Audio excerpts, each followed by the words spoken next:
रीना लोकगीत YouTube channel में आप सभी का स्वागत है। मैं एक कजरी गीत गाने जा रही हूँ। आप सभी लोग देखना, बहुत दर्द भरा कजरी गीत है।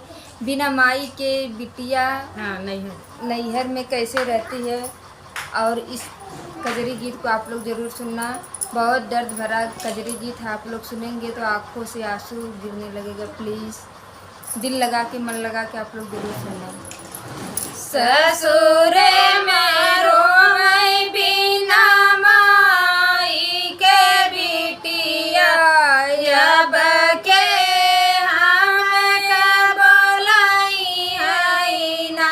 ससुरे में रोई बिना माई के बिटिया, अब के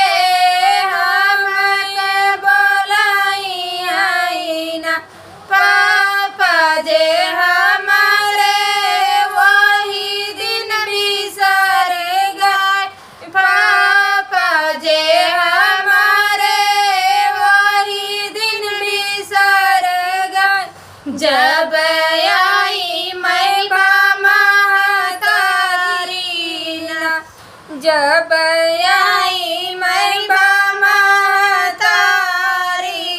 ना।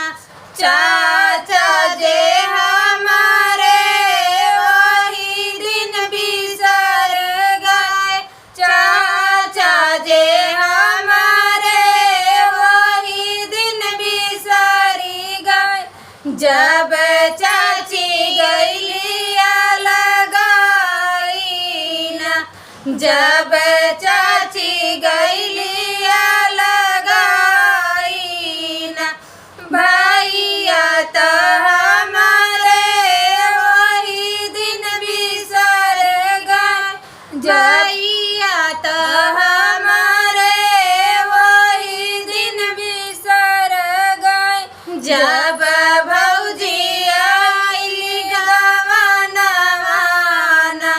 जब भौजी आइली गवनवाना,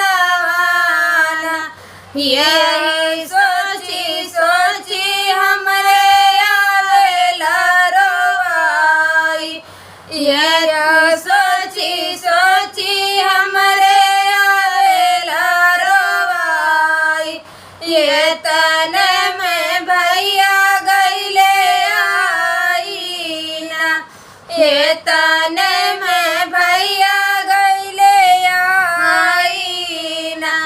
भैया के देखी देखी बहिनी जे रोवे, भैया के देखी देखी बहिनी जे रोवे।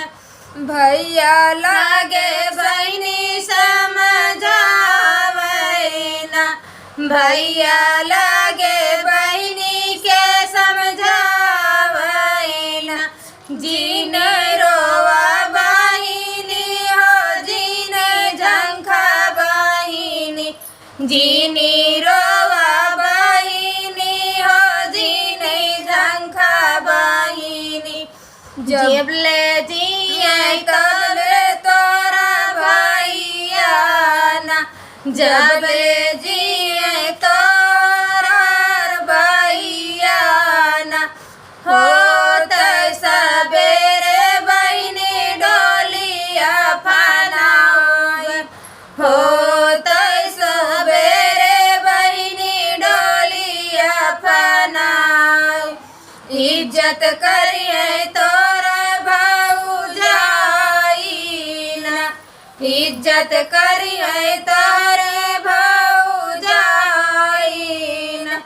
जेतना इज्जत बहिनी माई से पवलु, जेतना इज्जत बहिनी माई से पवलु, होतना करिए तोरा भैया ना, होतना करिए तोरा भैया ना।